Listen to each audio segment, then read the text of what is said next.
ನಮಸ್ಕಾರ ಗುರುಗಳಿಗೆ. ನಮಸ್ಕಾರ ಗುರು. ನಮಸ್ಕಾರ ಗುರುಗಳೇ.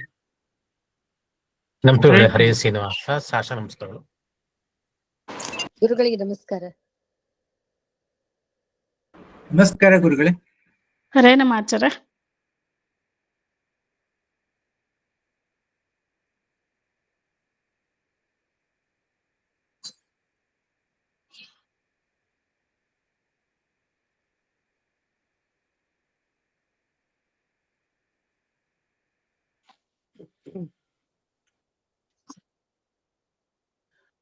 ಸುಮತಿಭಿರನುಮೇಜಂ ಶುಭ್ರಕಾಜಂ ಸಖಾಜಂ ಸುಖಮಜಮನಪಾಜಂ ಮುಕ್ತ್ಯುಪಾಜಂ ವಿಮಾಜಂ ದ್ರಹಜಮಹಮಮೇಜಂ ಧ್ಯೇಜಮಮ್ನಾಜಗೇಜಂ ಸದಜಮಸದಜೇಜಂ ಶ್ರೀಸಹಾಜಂ ಭಜೇಜಂ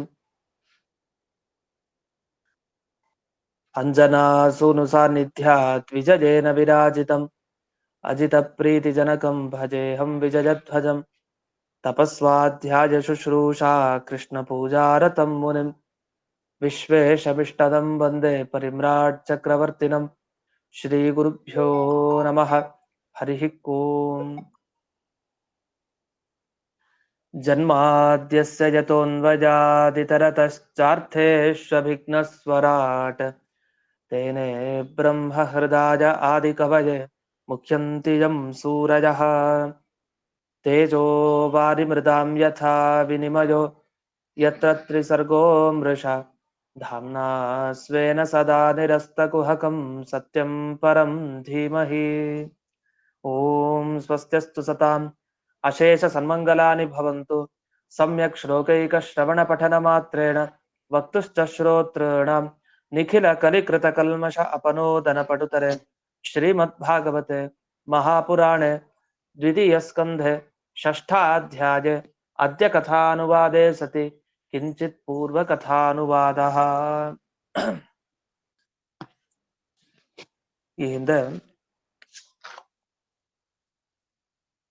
ಪುರುಷ ಸೂಕ್ತದ ತಥೋ ವಿಶ್ವಂ ವ್ಯಕ್ರಾಮತ್ಸ ಶನಾನಶನೆ ಅಭಿ ಈ ಮಂತ್ರ ಭಾಗ ಏನಿದೆ ಇದರ ಅರ್ಥವನ್ನ ತಿಳಿಸ್ತಾ ಬಂದ್ರು. ಇದಾದ್ಮೇಲೆ ಮುಂದಿನ ಭಾಗ ಏನಿದೆ ಅದರ ಅರ್ಥವನ್ನ ಈಗ ತಿಳಿಸ್ತಾರೆ. ಮುಂದೆ ಬರುವಂತ ಭಾಗ ಯಾವುದು? ತಸ್ಮಾದ್ ವಿರಾಳ ಜಾಯತ ವಿರಾಜೋ ಅಧಿಪುರುಷಃ ಅಂತ ಒಂದು ಭಾಗ ಏನಿದೆ. ಈ ಭಾಗದ ವಿವರಣೆ ಈ ಭಾಗವತದ ಪದ್ಯದಲ್ಲಿ ಬರ್ತಾ ಇದೆ. ಈಗ 21ನೆಯ ಪದ್ಯ. ತಸ್ಮಾದಂಡಾತ್ ವಿರಾಟ್ ಜಗ್ನೆ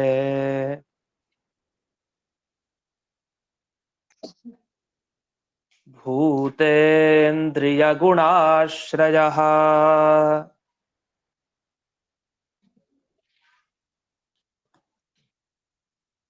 ತದ್ದ್ರವ್ಯಮತ್ಯಗಾದ್ವಿಶ್ವಂ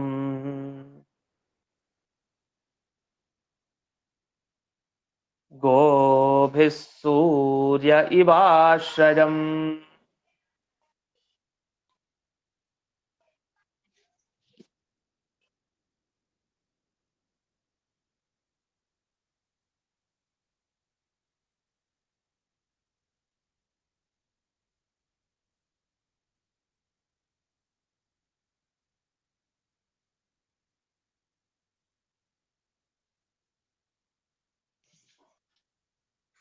ಈ ಶ್ಲೋಕದಲ್ಲಿ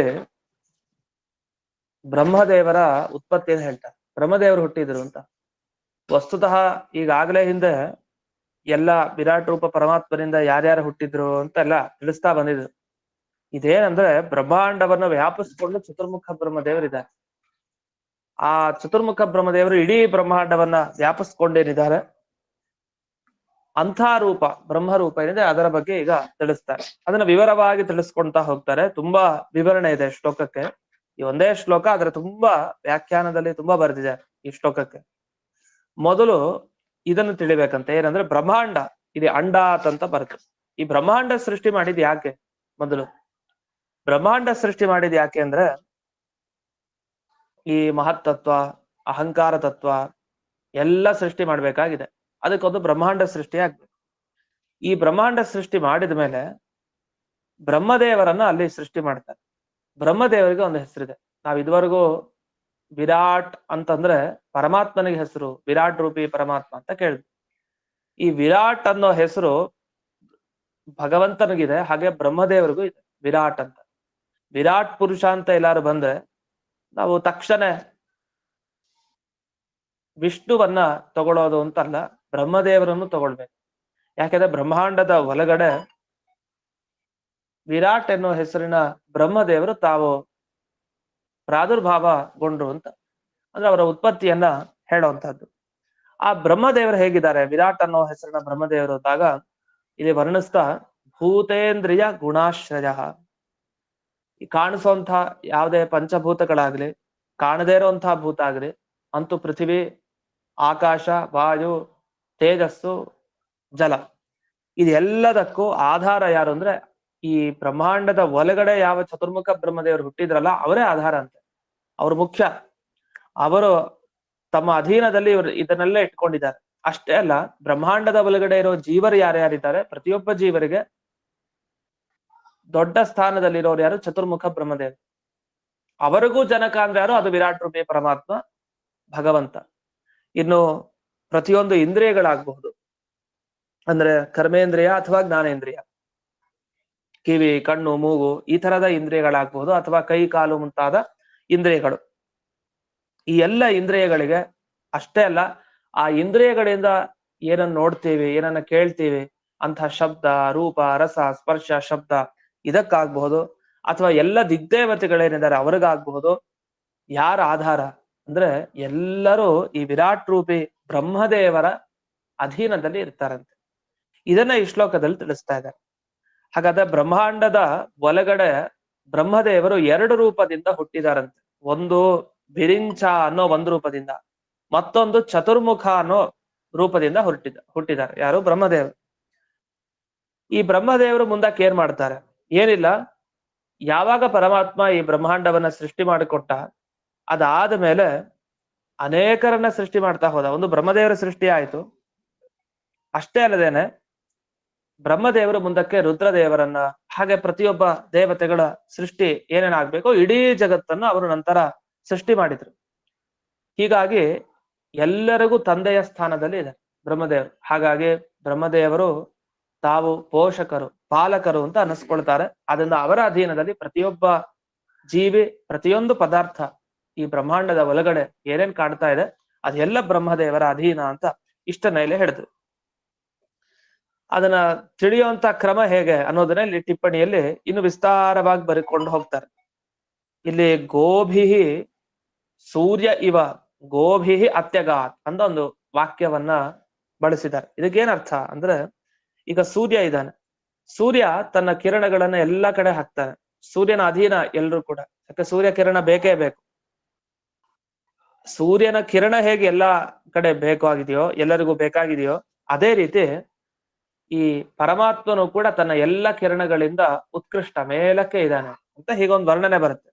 ಇದರ ಅಭಿಪ್ರಾಯ ಏನು ಅಂದ್ರೆ, ಅಂತರಿಕ್ಷವನ್ನು ಮೀರಿಸಿ ಸೂರ್ಯ ತನ್ನ ಕಿರಣಗಳಿಂದ ವ್ಯಾಪಿಸ್ಕೊಂಡಿದ್ದಾನೆ.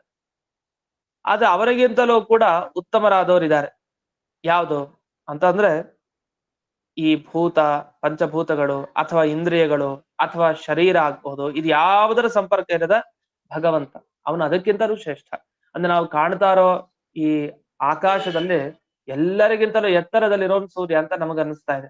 ಆದ್ರೆ ಆ ಸೂರ್ಯನೂ ಮೀರಿಸಿದವನು ಪರಮಾತ್ಮ ಅನ್ನೋ ಅರ್ಥವನ್ನ ಇಲ್ಲಿ ತಿಳ್ಕೊಳ್ಬೇಕು ಅಂತ ಇಷ್ಟನ್ನ ಹೇಳಿ, ಈಗ ಬ್ರಹ್ಮದೇವರು ತಾವು ಭಗವಂತನ ನಾಭಿ ಕಮಲದಿಂದ ಹುಟ್ಟಿದ್ರು ಅಂತ ರೂಪದ ಬಗ್ಗೆ ಇಲ್ಲಿ ತಿಳಿಸ್ತಾ ಇರೋದು. ಅದನ್ನ ಇಲ್ಲಿ ವಿರಾಟ್ ವಿರಾಟ್ ಅಂತ ಕರಿತಾ ಇದ್ದಾರೆ ಅಂತ ಆ ಮಾತನ್ನ ಈಗ ತಿಳಿಸ್ತಾರೆ. ಏನಂದ್ರೆ, ಮೊದಲು ಪರಮಾತ್ಮ ತಾನು ಸೃಷ್ಟಿ ಮಾಡಿದ ಬ್ರಹ್ಮಾಂಡವನ್ನ. ಸೃಷ್ಟಿ ಮಾಡಿದ ಮೇಲೆ ಅವನು ವಿರಾಟ್ ರೂಪಿಯಾಗಿ ಪ್ರಕಟನಾದ. ಭಗವಂತನಿಗೆ ವಿರಾಟ್ ಅಂತ ಕರೀತಾರೆ. ಯಾಕೆ ವಿರಾಟ್ ಅಂತ ದೇವರಿಗೆ ಹೆಸರು ಅಂದ್ರೆ, ವಿಶ್ವಶ್ಚಾಸೌ ರಾಟ್ಚ ವಿರಾಟ್ ಅಂತ ಹೇಳ್ತಾರೆ. ಅಂದ್ರೆ ಎಲ್ಲಾ ಕಡೆ ಪ್ರಕಾಶಮಯನಾಗಿ ವ್ಯಾಪಿಸ್ಕೊಂಡಿದ್ದಾರೆ. ಹಾಗಾಗಿ ಆ ಭಗವಂತನಿಗೆ ವಿರಾಟ್ ಅಂತ ಕರೀತಾರೆ. ವಿಶ್ವ ಇನ್ನು ರಾಟ್. ವಿಶ್ವ ಪ್ರಕಾಶ ಅನ್ನೋದು ಇಡೀ ವಿಶ್ವದಲ್ಲಿದೆ. ಆದ್ರಿಂದ ಅವನಿಗೆ ಕರೆಯುವಂಥದ್ದು ವಿರಾಟ್ ಅಂತ ಹೇಳ್ತಾರೆ. ಇನ್ನು ಈ ಭಗವಂತನಿಗೆ ವಿರಾಟ್ ಅಂತ ಏನ್ ಹೆಸರು ಬಂದಿದೆಯಲ್ಲ, ಈ ಭಗವಂತ ತಾನು ಹೇಗೆ ಪ್ರಕಟನಾದ ಆಮೇಲೆ ಅಂದ್ರೆ ಶೇಷಶಾಹಿಯಾಗಿ ಪ್ರಕಟನಾದಂತೆ. ಅಂದ್ರೆ ಶೇಷನ ಮೇಲೆ ಮಲಗಿರುವಂತಹವನಾಗಿ ಪ್ರಕಟನಾದ. ಆ ಶೇಷ ದೇವರ ಮೇಲೆ ಮಲ್ಕೊಂಡು ಯಾವಾಗ ಪ್ರಕಟನಾದ್ನೋ ದೇವರು, ಆಗ ಅವನು ತನ್ನ ನಾಭಿ ಕಮಲದಿಂದ ಹೊರಗಡೆ ಚತುರ್ಮುಖ ಬ್ರಹ್ಮದೇವರನ್ನ ಸೃಷ್ಟಿ ಮಾಡ್ತಾನೆ. ಆ ಚತುರ್ಮುಖ ಬ್ರಹ್ಮದೇವರಿನ ಸೃಷ್ಟಿ ಆಯ್ತಲ್ಲ ಅವರದು, ಆ ಬ್ರಹ್ಮದೇವರಿಗೆ ವಿರಾಟ್ ಅಂತ ಕರೀತಾರೆ. ವಿರಾಟ್ ಬ್ರಹ್ಮ ಅಂದ್ರೆ ಆ ಬ್ರಹ್ಮದೇವ. ಹಾಗಾದ್ರೆ ವಿರಾಟ್ ಅಂತ ಯಾಕೆ ಬ್ರಹ್ಮದೇವರಿಗೆ ಹೆಸರು ಅಂದ್ರೆ, ವಿರಾಟ್ ರೂಪಿಯಾದ ಪರಮಾತ್ಮ ತಾನು ಶೇಷಶಾಹಿಯಾಗಿ ತನ್ನ ನಾಭಿ ಕಮಲದಿಂದ ಹೊರಗಡೆ ಬ್ರಹ್ಮದೇವರನ್ನ ಸೃಷ್ಟಿ ಮಾಡ್ತಾನೆ. ಹಾಗಾಗಿ ಬ್ರಹ್ಮದೇವರಿಗೂ ವಿರಾಟ್, ತಂದೆಗೆ ವಿರಾಟ್ ಅಂತಿತ್ತು, ಮಗನಿಗೆ ವಿರಾಟ್ ಅನ್ನೋ ಹೆಸರು ಬಂದ್ಬಿಡ್ತು. ಅದಕ್ಕೆ ವಿರಾಟ್ ಪುರುಷ, ಇವನು ವಿರಾಟ್ ಬ್ರಹ್ಮ ಅಂತ. ಹೀಗೆ ತಸ್ಮಾಧರೇ ಅಂಡಮಭೂತ್ ಅಂಡಾದಪಿ ಚತುರ್ಮುಖ ಅಂತ ಒಂದು ಶ್ಲೋಕ ಇದೆ. ತಸ್ಮಾತ್ ಹರೇರಂಡಮಭೂತ್, ಆ ಭಗವಂತನಿಂದ ಬ್ರಹ್ಮಾಂಡ ಹುಟ್ಟಿತು, ಆ ಬ್ರಹ್ಮಾಂಡದಿಂದ ಮತ್ತೆ ಚತುರ್ಮುಖ ಬ್ರಹ್ಮದೇವರು ಬಂದ್ರು. ಅಂದ್ರೆ ಅರ್ಥ ಏನು, ಶೇಷಾಗಿ ನಾಭಿಕಮಲದಿಂದ ಮತ್ತೊಂದು ರೂಪದಿಂದ ಬ್ರಹ್ಮದೇವರು ಪ್ರಕಟರಾಗಿದ್ದಾರೆ ಅಂತ ಅರ್ಥ. ಹೀಗೆ ಬ್ರಹ್ಮದೇವರ ಉತ್ಪತ್ತಿ ಬ್ರಹ್ಮಾಂಡವನ್ನ ವ್ಯಾಪಿಸ್ಕೊಂಡು ಇದ್ದಾರೆ. ಅಷ್ಟೇ ಅಲ್ಲ, ಭಗವಂತನ ನಾಭಿಕಮಲದಿಂದ ಮತ್ತೆ ಬಂದಿರೋದು. ಇಂಥ ಈ ನಾಭಿಕಮಲದಿಂದ ಯಾವ ಚತುರ್ಮುಖ ಬ್ರಹ್ಮದೇವರನ್ನ ಸೃಷ್ಟಿ ಮಾಡ್ದ ಆ ಪರಮಾತ್ಮ 14 ಲೋಕಗಳಲ್ಲಿ ಯಾರ್ಯಾರು ಜ್ಞಾನ ಭಕ್ತಿ ಯಾವ್ಯಾವ ಸದ್ಗುಣಗಳನ್ನ ಪಡೆದಿದ್ದಾರೆ ಆ ಎಲ್ಲ ಗುಣ ಒಂದ್ ಕಡೆ ಹಾಕಿ, ದೇವರ ಗುಣ ಒಂದ್ ಕಡೆ ಹಾಕಿದ್ರೆ ಅದು ದೇವರೇ ಮೇಲಕ್ಕೆ ಅಂತ. ಅಷ್ಟು ಎಲ್ಲರ ಗುಣಗಳನ್ನ 14 ಲೋಕದಲ್ಲಿರೋ ಪ್ರತಿಯೊಬ್ಬರ ಗುಣಗಳನ್ನು ಮೀರಿಸಿ ನಿಂತಿರೋನು ಆ ವಿರಾಟ್ ರೂಪಿ ಪರಮಾತ್ಮ ಅಂತ ಇಷ್ಟು ಬಂತು. ಇದಾದ್ಮೇಲೆ ಇಲ್ಲಿ 2ನೇ ಸಾಲಿಗೆ ವಿವರಣೆಯನ್ನು ಒಂದು ಕೊಟ್ಟಿದ್ದಾರೆ. ಏನ್ ಕೊಟ್ಟಿದ್ದಾರೆ ಅಂತ ಈಗ ನೋಡೋಣ. ಈಗ ಬ್ರಹ್ಮಾಂಡದ ಒಳಗಡೆ ಬ್ರಹ್ಮದೇವರು 2 ಉಭಯಾತ್ಮಕ ಜಜ್ಞೆ ಅಂತ ಹೇಳ್ತಾರೆ. ಬ್ರಹ್ಮಾಂಡದ ಒಳಗಡೆನೆ ಬ್ರಹ್ಮದೇವರು 2 ಪ್ರಕಾರದಲ್ಲಿ ಹುಟ್ಟಿದ್ರು. ಒಂದು ಭಗವಂತನಿಂದ ಹುಟ್ಟಿದ್ದಾಯ್ತು, ಮತ್ತೊಂದು ಹಿಂದೆ ಆ ವಿರಾಟ್ ರೂಪಿ ಅಂದ್ರೆ ನಾಭಿಕಮಲದಿಂದ ಒಂದಾಯ್ತು, ಮತ್ತೊಂದು ಹಿಂದಕ್ಕೆ ಪ್ರತಿಯೊಂದು ವಿರಾಟ್ ರೂಪಿ ಪುರುಷನ ಯಾವ ಯಾವ ಅಂಗಗಳಿಂದ ಯಾರ್ಯಾರು ಬಂದ್ರು ಅಂತ ಹೇಳಿದ್ರಲ್ಲ, ಆಗ ಒಮ್ಮೆ ಹೇಳಾಯ್ತು. ಇಲ್ಲಿ ಈ ಬ್ರಹ್ಮದೇವರು ಯಾವ ಈ ಜಗತ್ತನ್ನ ಸೃಷ್ಟಿ ಮಾಡ್ತಾರೆ ಮುಂದಕ್ಕೆ, ಅಂದ್ರೆ ರುದ್ರದೇವರು ಮುಂತಾದ ಜಗತ್ತನ್ನ ಸೃಷ್ಟಿ ಮಾಡ್ತಾರೆ, ಅಲ್ಲಿ ಸೂರ್ಯನಂತೆ ಅವರು ಉತ್ತಮರು ಅಂತ ಬಂತು. ಯಾರು ಅಲ್ಲಿ ಸೂರ್ಯನಂತೆ ಉತ್ತಮರು? ಭಗವಂತನಿಗೆ ಅದನ್ನು ಹೋಲಿಸುದು. ಬ್ರಹ್ಮದೇವರು ಕೂಡ ಉತ್ತಮರೇ, ರುದ್ರಾದಿ ಸಕಲ ದೇವತೆಗಳಿಗಿಂತ ಬ್ರಹ್ಮದೇವರು ಸೂರ್ಯನ ತರ ಇದ್ದಾರೆ, ಅವರು ಕೂಡ ಉತ್ತಮರು ಅಂತ ಆ ವಿಷಯವನ್ನು ತಿಳಿಬೇಕು. ಇದೆಲ್ಲ ಎಲ್ಲಿ ಬಂತು ಈ ವಿಷಯ ಅಂದ್ರೆ, ತಸ್ಮಾತ್ ವಿರಾಳಾಜಾಯತ ವಿರಾಜೋ ಅಧಿಪುರುಷಃ ಅಂತ ಇದೆ. ತಸ್ಮಾತ್ ವಿರಾಟ್ ಅಜಾಯತ, ಅಲ್ಲಿ ವಿರಾಳಜಾಯತ ಅಂತಿದೆ ವೇದವಾಕ್ಯದಲ್ಲಿ, ಪುರುಷ ಸೂಕ್ತದಲ್ಲಿ. ಅಲ್ಲಿ ಳ ಮತ್ತೆ ಡ ಇದೆಲ್ಲ ಒಂದೇ ತರ, ಡಕಾರಕ್ಕೆ ಲಕಾರ ಹೇಳ್ತಾರೆ ವೇದದಲ್ಲಿ. ಅದನ್ನ ತಸ್ಮಾತ್ ವಿರಾಡಜಾಯತ ಅಂತಿದೆ, ಅದನ್ನ ವಿರಾಳಜಾಯತ ಳ ಹಾಕಿ ಹೇಳ್ತಾರೆ. ಅದನ್ನ ಳ ಬಂದ್ರೆ ಡ ಅಂತ ಅರ್ಥ, ಅದನ್ನ ವಿರಾಟ್ ಅಂತ ಹೇಳ್ಬೇಕು. ವಿರಾಟ್ ಅದು ಸಂಧಿಯಾಗಿ ವಿರಾಟ್ ಅಂತ ಶಬ್ದ. ಹೀಗೆ ವಿರಾಟ್ ವಿರಾಟ್ ವಿರಾಳ್ ಅಂತ ಈ ರೀತಿ ಅದು ಮುಂದೆ ಹೋಗ್ತಾ ಹೋಗುತ್ತೆ ಶಬ್ದ. ತಸ್ಮಾತ್ ವಿರಾಳಜಾಯತ ಅಂದ್ರೆ ಅರ್ಥ, ತಸ್ಮಾತ್ ಆ ಭಗವಂತ ತಾನು ಶೇಷಶಾಹಿಯಾಗಿ ಬಂದು ತನ್ನ ನಾಭಿಕಮಲದಿಂದ ವಿರಾಟ ಜಾಯತ, ಅದರಿಂದ ವಿರಾಟ್ ಅನ್ನೋ ಹೆಸರಿನ ಚತುರ್ಮುಖ ಬ್ರಹ್ಮದೇವರು ಹುಟ್ಟಿದ್ರು. ವಿರಾಜ ಅಧಿಪುರುಷ, ಆ ವಿರಾಟ್ ಯಾರು ಹುಟ್ಟಿದ್ನಲ್ಲ ಚತುರ್ಮುಖ ಬ್ರಹ್ಮದೇವ, ಅವನಿಗಿಂತ ಅಧಿಪುರುಷ ತುಂಬಾ ಉತ್ತಮ ಯಾರು? ಅವನ ತಂದೆ ವಿರಾಟ್. ಹೀಗೆ ಚತುರ್ಮುಖ ಬ್ರಹ್ಮದೇವರ ಸೃಷ್ಟಿಕರ್ತನಾದ ಆ ಭಗವಂತ ಅವನಿಗಿಂತಲೂ ಉತ್ತಮ. ಎಲ್ಲ ಅವನಿಗಿಂತ ಅಷ್ಟೇ ಅಲ್ಲ, ಸಕಲ ಭುವನಗಳಲ್ಲಿ ಅಂದ್ರೆ ಲೋಕಗಳಲ್ಲಿ ಯಾರ್ಯಾರಿದ್ದಾರೆ ಆ ಗುಣಗಳನ್ನ ಏನೇನ್ ಪಡೆದಿದ್ದಾರೆ ಅವ ಎಲ್ಲ ಗುಣಗಳನ್ನು ಇವನು ಪಡೆದು ಇನ್ನೂ ಜಾಸ್ತಿ ಪೂರ್ಣತೆಯನ್ನ ಪಡೆದಿದ್ದಾನೆ ಅಂತ ಇಷ್ಟು ವಿಷಯ ಬಂತು. ಇದರ ಮಧ್ಯದಲ್ಲಿ ಭಾಗವತ ತಾತ್ಪರ್ಯದಲ್ಲಿ ಮಧ್ವಾಚಾರ್ಯರು ಕೆಲವು ಶ್ಲೋಕಗಳನ್ನ ಉಲ್ಲೇಖ ಮಾಡಿದ್ದಾರೆ. ಈಗ ಆ ಶ್ಲೋಕಗಳನ್ನ ಮತ್ತೆ ಅದರ ಅರ್ಥವನ್ನು ನೋಡೋಣ.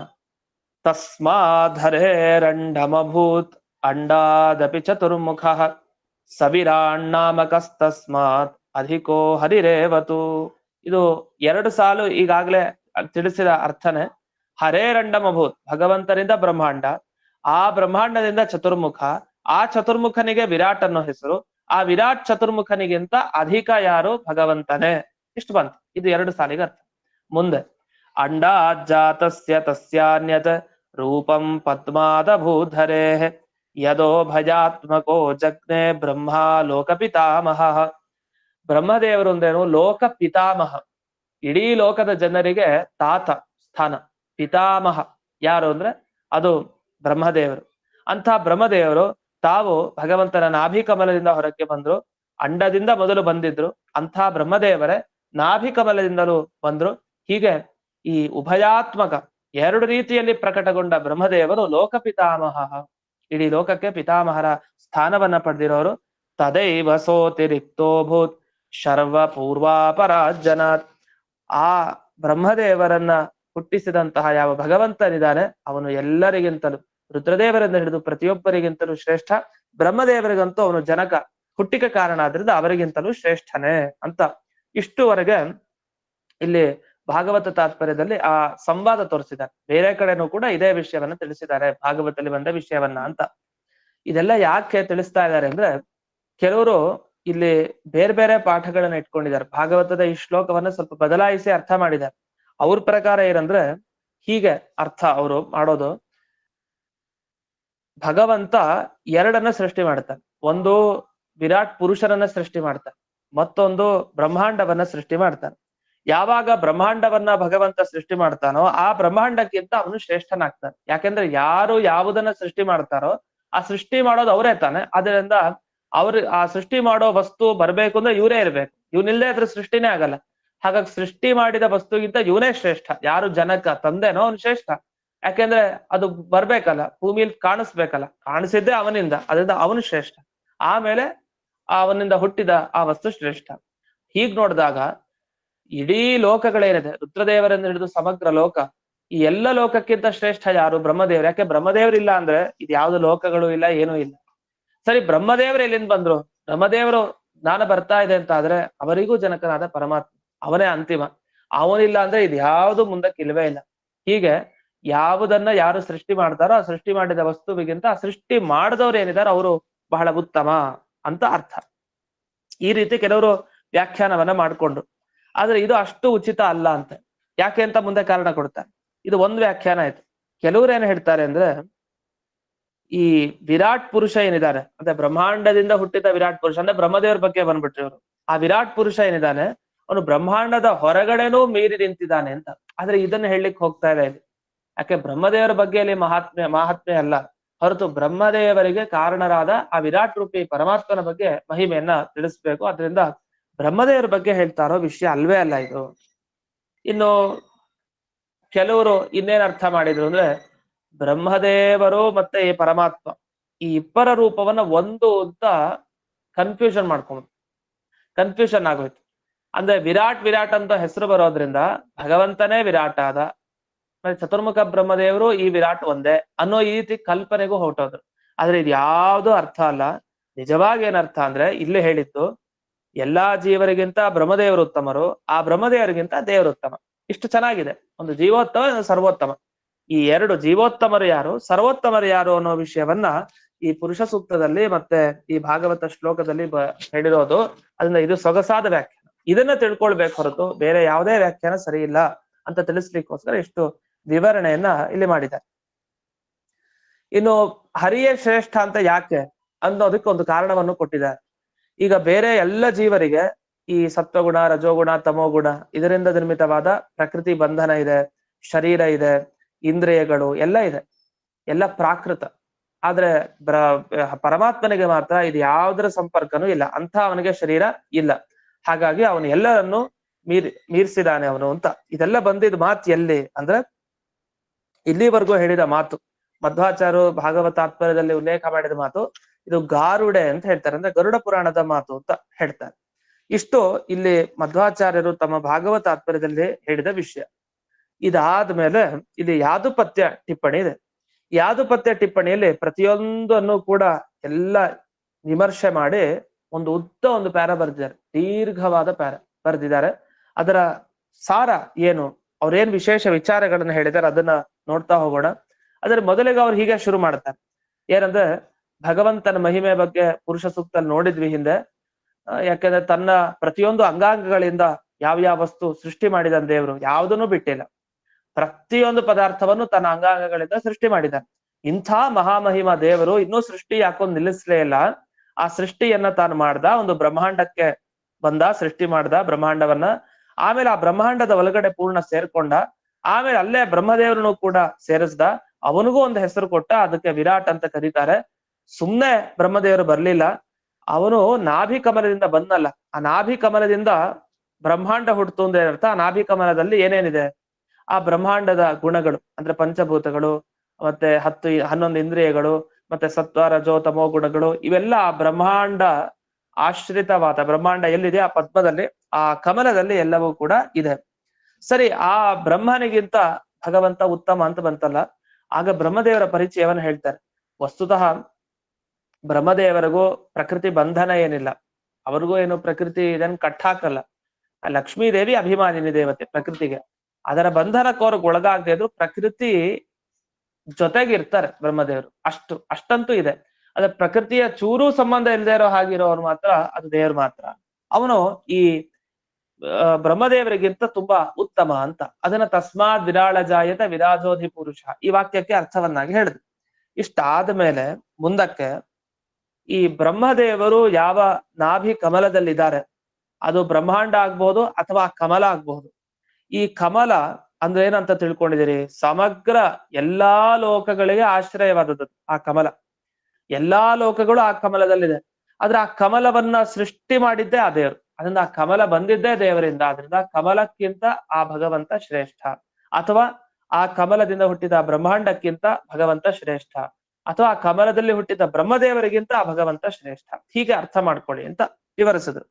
ಇಷ್ಟಾಗಿ ಬರೀ ಲೋಕಕ್ಕಿಂತ ಅಂದ್ರೆ ಬರೀ ಜಡ ಪದಾರ್ಥಗಳಿಗಿಂತ ಅಷ್ಟೇ ಶ್ರೇಷ್ಠ ಅಂತ ಹೇಳಿದ್ರಿ, ಆದ್ರೆ ದೇವತೆಗಳಿಗಿಂತ ಶ್ರೇಷ್ಠ ಅಂತ ಹೇಳಿಲ್ವಲ್ಲ ಅಂದ್ರೆ ಆಗ ಹೇಳ್ತಾರೆ, ಇಲ್ಲ, ಪ್ರತಿಯೊಂದು ಲೋಕಗಳಿಗೆ ಆಯಾ ಅಭಿಮಾನಿ ದೇವತೆಗಳಿರ್ತಾರೆ. ಹಾಗಾಗಿ ರುದ್ರದೇವರು ಮುಂತಾದ ಪ್ರತಿಯೊಬ್ಬ ಅಭಿಮಾನಿ ದೇವತೆಗಳೇನಿದ್ದಾರೆ ಅವರ ಕಿರಣಕ್ಕಿಂತ, ಗೋವುಗಳಿಗಿಂತ ಭಗವಂತ ಶ್ರೇಷ್ಠ. ಅವರಲ್ಲಿರೋ ಕಿರಣ ಅಂದ್ರೆ ಯಾವುದು? ಜ್ಞಾನ, ಶಕ್ತಿ, ವೈರಾಗ್ಯ ಮುಂತಾದ ಅನೇಕ ಗುಣ. ಆ ಎಲ್ಲ ಗುಣಗಳಿಂದ ಅತ್ಯಗಾತ್ ಮೀರಿಸಿ ನಿಂತಿದ್ದಾನೆ ಅಂತ.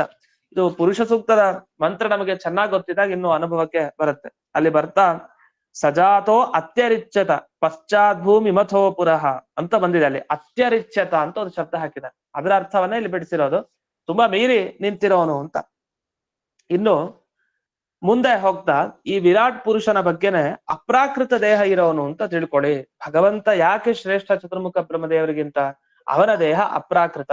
ಅದೇ ಬ್ರಹ್ಮದೇವರದ್ದು ಹಾಗಲ್ಲ. ಅವರು ಮುಂಚೆ ಸೃಷ್ಟಿ ಆದಾಗ ಏನು ಇರ್ಲಿಲ್ಲ ವಸ್ತುತಃ, ಯಾಕೆ ಬ್ರಹ್ಮಾಂಡನೇ ಬಂದಿರ್ಲಿಲ್ಲ. ಅದೇ ಬ್ರಹ್ಮಾಂಡ ಸೃಷ್ಟಿ ಆದ್ಮೇಲೆ ಮತ್ತೆ ಅವರು ನಾಭಿಕಮಲದಿಂದ ಸೃಷ್ಟಿ ಆಯ್ತಲ್ವಾ, ಆಗಂತೂ ಅವರು ಪ್ರಕೃತಿ ಜೊತೆಗೆ ಇದ್ರು, ಪ್ರಕೃತಿಯ ಜೊತೆಗೆ ಅವ್ರು ಇದ್ರು. ಆದ್ರಿಂದ ಅವ್ರಿಗೆ ಪ್ರಾಕೃತ ದೇಹ ಇರೋ ತರ ಆಯ್ತು. ಅದು ಬ್ರಹ್ಮಾದಿಗಳಿಂದ ಹಿಡಿದು ಎಲ್ಲರಿಗೂ ಕೂಡ. ಹಾಗಾಗಿ ಪ್ರಾಕೃತ ದೇಹ, ಅಪ್ರಾಕೃತ ದೇಹ ಈ ಎರಡನ್ನು ನೋಡಿದಾಗ ಎಲ್ಲವನ್ನು ಮೀರಿಸೋನು ಪರಮಾತ್ಮ ಅಂತ ಗೊತ್ತಾಯ್ತು. ಸರಿ, ಇಷ್ಟೆಲ್ಲ ಆದ್ಮೇಲೆ ನಾವೇನ್ ತಿಳ್ಕೊಳ್ಬೇಕು ಅಂದ್ರೆ ಕೊನೆಗೆ ಬರೀತಾರೆ, ತಥಾಚ ತತ್ರ ತ್ರಿಲೋಕ ಶಬ್ದೇನ ತತ್ಸ್ಥಾನಗೋ ವಿಷ್ಣು. ಈಗ ತ್ರಿಲೋಕಗಳನ್ನು ಮೀರಿಸಿರೋನು ಪರಮಾತ್ಮ ಅಂದ್ರೆ ತ್ರಿಲೋಕದಲ್ಲಿ ಭಗವಂತನ ರೂಪ ಎಲ್ಲಾ ಕಡೆ ಇದೆ. ಈ ತ್ರಿಲೋಕ ಯಾವ ರೀತಿ ಇದೆ ಅಂತಂದ್ರೆ ದೇವರ ಪ್ರತಿಮೆಯಂತೆ 3 ಲೋಕ ಇದೆ. ವಸ್ತುತಃ ಹಿಂದೆ 14 ಲೋಕದ ಬಗ್ಗೆ ಬಂತು. ಅದೇ 14 ಲೋಕವನ್ನ 3 ಲೋಕ ಅಂತ ವಿವಕ್ಷೆ ಮಾಡ್ಕೊಳ್ತಾರೆ. ಅಂದ್ರೆ ಒಂದಿಷ್ಟು ಲೋಕ ಮೇಲೆ, ಭೂಮಿ, ಕೆಳಗಿನ ಕೆಲವು ಲೋಕಗಳಿದೆ, ಎಲ್ಲವನ್ನು ಸೇರಿಸ್ಕೊಂಡು ಭೂಮಿ, ಅಂತರಿಕ್ಷ ಮತ್ತೆ ಪಾತಾಳ ಅಂತ ಅಂದ್ರೆ ಕೆಳಗಿನ ಲೋಕ, ಹೀಗೆ ವಿವಕ್ಷೆ ಮಾಡ್ಕೊಂತಾರೆ. ಈ ರೀತಿ ಇಟ್ಕೊಂಡಾಗ 14 ಲೋಕಗಳು ಕೂಡ 3 ಲೋಕದಲ್ಲಿ ಸೇರಿದಾಗಾಯ್ತು. ವಿಷ್ಣುವಿನ ಪ್ರತಿಮೆಯಂತೆ ಎಲ್ಲ ಲೋಕಗಳು ಇದೆ. ಇಲ್ಲಿ ಲೋಕತ್ರಯಗಳನ್ನೇ ಪಶು ಅಂತ ಕರೆದಿದ್ದಾರೆ ಅಂತ ಒಂದು ಮಾತು ಹೇಳ್ತಾರೆ. ಅದು ಪಶು ಅನ್ನೋ ಶಬ್ದ ವಸ್ತುತಃ ಇಲ್ಲಿ ಭಾಗವತಲ್ಲಿ ಬರ್ಲಿಲ್ಲ.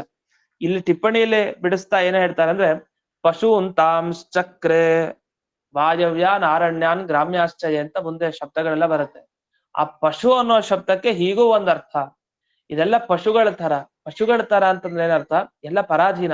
ಈಗ ಪಶುಗಳು ಹೇಗೆ ಇನ್ನೊಬ್ಬರ ಅಧೀನವಾಗೇ ಇರ್ಬೇಕು, ಸ್ವತಂತ್ರವಾಗಿ ಓಡಾಡ್ಲಿಕ್ಕೆ ಆಗಲ್ಲ, ಎಲ್ಲವನ್ನು ತಾವೇ ಮಾಡ್ಕೊಳ್ಲಿಕ್ಕೆ ಸಾಧ್ಯ ಇಲ್ಲ. ಅದರಿಂದ ಇನ್ನೊಬ್ಬರ ಅಧೀನವಾಗಿ ಹೇಗೆ ಪಶುಗಳಿದೆಯೋ ಇಡೀ ಲೋಕವೂ ಕೂಡ ಹಾಗೆ ಇದೆ ದೇವರ ಅಧೀನವಾಗಿ ಅಂತ. ಅದಕ್ಕೆ ಇದು ಪಶು ಅಂತ ಹೀಗೆ ವಿವಕ್ಷೆ ಮಾಡಿದ್ದಾರೆ. ಈ ರೀತಿಯಲ್ಲಿ ಶ್ಲೋಕದ ಅಭಿಪ್ರಾಯವನ್ನ ಇಷ್ಟು ವಿಸ್ತಾರವಾಗಿ ಬರ್ಕೊಂಡು ಹೋಗ್ತಾರೆ. ಇದನ್ನ ಸಾವಧಾನವಾಗಿ ವಸ್ತುತಃ ನೋಡ್ಬೇಕು, ಅಷ್ಟು ದೊಡ್ಡದಾಗಿ ಇವರು ವಿವರಣೆ ಮಾಡಿದ್ದಾರೆ. ಅದು ಪ್ರತಿಯೊಂದು ಒಟ್ಟು ಈ ಶ್ಲೋಕದ ಅರ್ಥ ಏನು ಅನ್ನೋದನ್ನ ಈಗ ನೋಡಿದ್ವಿ. ಇಷ್ಟಾಗಿ ಮುಂದಿನ ಶ್ಲೋಕಕ್ಕೆ ಹೋಗೋಣ. 22ನೇ ಶ್ಲೋಕ. ಇವತ್ತು ಈ ಶ್ಲೋಕವನ್ನ ಹೇಳ್ಕೊಡ್ತೀನಿ, ಇದರ ವಿವರಣೆಯನ್ನ ಮುಂದಿನ ಪಾಠದಲ್ಲಿ ನೋಡೋಣ. ಯದಾಸ್ಯನಾಭ್ಯಾತ್ ನಲಿನಾತ್ ಅಹಮಾಸಂ ಮಹಾತ್ಮನಃ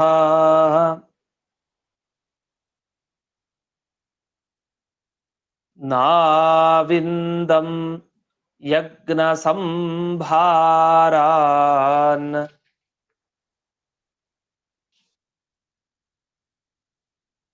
ಪುರುಷಾವಯವಾನೃತೆ.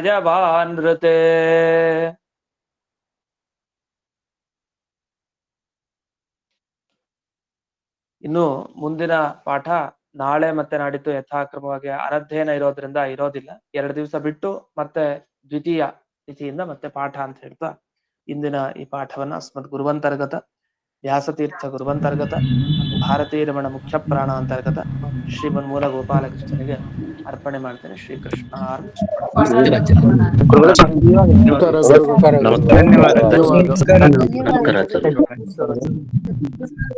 ನಮಸ್ಕಾರ ಆಚಾರ್ಯ.